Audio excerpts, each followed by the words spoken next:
forget about talking the talk. We're talking about walking the walk. And it's going to be a man who, again, needs no introduction.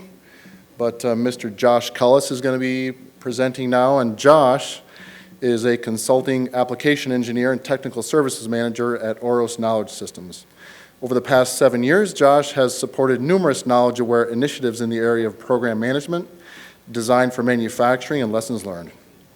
He believes that knowledge-aware is a universally applicable technique that provides businesses with a decided advantage over their competition when deployed at a working and/or enterprise level. Josh holds a bachelor's degree in management, information systems, and finance from the University of Michigan, Dearborn. So, Josh? Thank you. Thank you.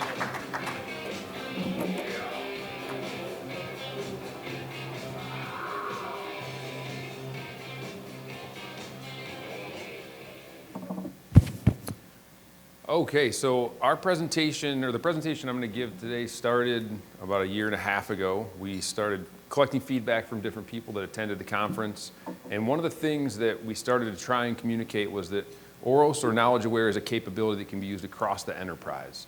But a lot of the examples, or a lot of the ways that people see it being used, is specific to engineering. So what we wanted to do was kind of showcase some of the other ways that it can be used. And we use Auros in a lot of different facets of our business.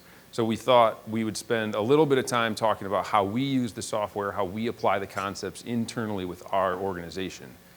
So that's what this is all about. We're going to start off with a polling question that'll lead into, I think, the first discussion that we have, or the first part of content. So this question: rate your confidence that the processes in your company are effective and improve regularly.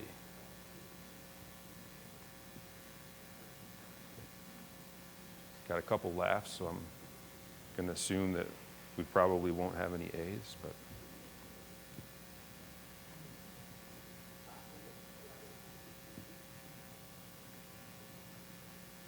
So everything is generally in the middle. I think that's pretty much where people are going to fall, that you have processes and they're in place, or it's difficult to tell. You do know that you're doing things right, but how do you know that your processes are improving regularly? How do you actually know that people are applying the knowledge that the organization has come to gain over time?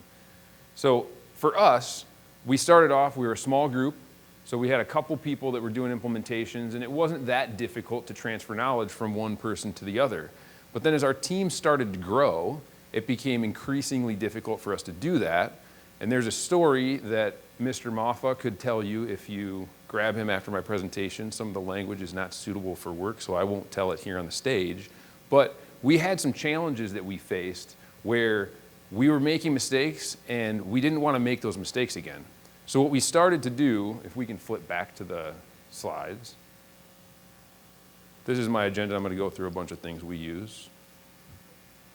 So for our seed project process, what we started to do was capture the steps within that process and then the items within those steps so that our application engineers could start to consistently and effectively run our seed project implementations. So we talked about this a little bit last year on the benefits that we got from it. And what we wanted to do this year is kind of talk about the advancement that we've had over the last 12 months that wouldn't have been possible if we had not been using Auros and using this knowledge-aware technique to run and track our projects. So this is what our seed project process looked like last year, if you remember it. And what it looks like now is similar, but it's very different. So one thing that you'll notice if I flip back is that all of our flags here are yellow, right? Which means we completed that task, but we were late. So as we started to streamline this process and we started to become more consistent and better at implementing the software, we were able to reduce the number of steps because now we understand it more and we don't have as much work to do because we're not making the same mistakes. But we're also able to now start hitting the milestones more consistently than we were in the past. So one of the things that using the software has allowed us to do is not only hit our milestones on time, but also reduce the amount of work that actually goes into implementing the software. So we're able to work smarter because as we learn things, we put them back into the process, and our application engineers are more effective when they're implementing the software. So one of the other things that we talked about last year was strategic planning. So some of the most important things that we do as a company, we use Auros to manage those processes. So we had started doing our strategic planning in Auros a little bit before the conference last year, and what we presented on was we had a few different metrics or a few different measuring sticks that we wanted to measure for the performance of our organization. And it was, how well are our seed projects performing? How well are we supporting customers in an ongoing fashion? Then how many new customers, how well is our sales process and our sales team performing? And then the last one was our software factory. How well was that performing? Did we have a low number of defects? Were we on time with our releases? All that kind of stuff. So we had assessment controls to track that information, and we did it on a certain cadence. But when you think about strategic planning, there are a lot of things that go into that are not just measuring the performance of the organization. So from last year to now, we've been able to improve these metrics. And now our strategic planning process has morphed not only into measuring things, but it actually has activities that go into executing strategic planning. So we have a method, and the last box in this particular process, the one that's red, is where we measure our metrics. So this allowed us to do two things. Now we have activities that we've put around those metrics and around those measurements. Those are laid out in a process. And what we've also been able to do is hone in on those metrics so we understand the way that they're measured, the way that we actually perform better, and we can start adjusting them so that we can push the team to improve. So we see here that these are red. That's not because we've regressed, but it's because our ability to understand where we want to go and how we want to perform has improved by using the knowledge-aware technique to track those kinds of things. So another use case that we use the software for is our software factory. So we used to have our releases on a certain cadence. We wanted to shrink that cadence. If you remember, I was on this stage last year and I proclaimed that we were going to have a release on the 17th of October. And then 3 days after the conference, we pushed that date 3 weeks. But we were able to hit the 3-week push because we understood what our process looked like, right? So this year, we shortened our process to 6 months instead of the 12 to 14 that we were on. We understand how the planning works. We've been able to streamline those processes. So this is what our planning process looked like last year. This is what it now looks like. So you can see a reduction in the number of things that we have to check because we understand them better. There are actually some new things in this process because we had some problems that we weren't addressing that we've now put into our process that we do address. And we can actually say that I don't know about the first time, but for the first time in a while, we hit the published date of when we were going to release the software to our customers. So our IQ1 release, we didn't hit the date that was in the flags, but we published a date that was 3 weeks later, and we released the software on time according to the published date. So we're now working to try and make sure that we hit those dates so that we can publish the actual planned date, right? Because that's the ideal situation. We want to hit these dates and publish the date that we say we're going to release on. But we've been able to improve that process. We're able to get more content into our releases because we understand the way that it gets planned. And our process is continuing to improve, and we're continuing to try and make sure that the quality of the code that we deliver to customers is increasing. So some of the other use cases that we have, we went through a lot of things last year. We do different hiring techniques are managed in Auros, but we also wanted to improve our sales process and our sales performance. So we started trying to understand where do we struggle, what are the things that we're doing that maybe aren't as effective as others, what are the things that we're doing that are as effective. And what we found is that our sales team and the technical team, we were using a lot of PowerPoint to do these sales presentations. So we wanted to stop using PowerPoint, stop using documents that were on people's machines where there's different versions and this one might have certain information in it and that one doesn't. And we wanted to come to one central location where all the information that we were trying to communicate to, whether it's prospective customers or existing customers that have potential new workflows, we wanted that message to be consistent. We wanted it to be similar. So we got together as a group. We put together what you see on the screen here and what Jeff presented at the beginning of the day yesterday. And now what we find is when we go into sales presentations and we come back, whether it was successful or whether it was not as successful as we want it to be, we all talk about the same thing, right? We're all speaking the same language, and the presentation material that we're giving to people isn't inconsistent, so we can hone in on what is effective and what isn't effective across the group, as opposed to just one person knowing what worked and what didn't in their particular sales meeting. In addition to that, we go to a lot of different conferences or trade shows throughout the year at different places. And when we go to those, what we used to do is we'd come back and say, well, what are we going to go to this year at the beginning of the year? And we'd pick a few out and we'd say, well, I don't think that one was very good. Well, why don't you think it was very good?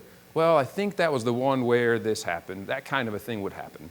So what we wanted to do is start to track at the end of the trade show, how successful was it? How many leads did we get? How many of those turned into potential opportunities?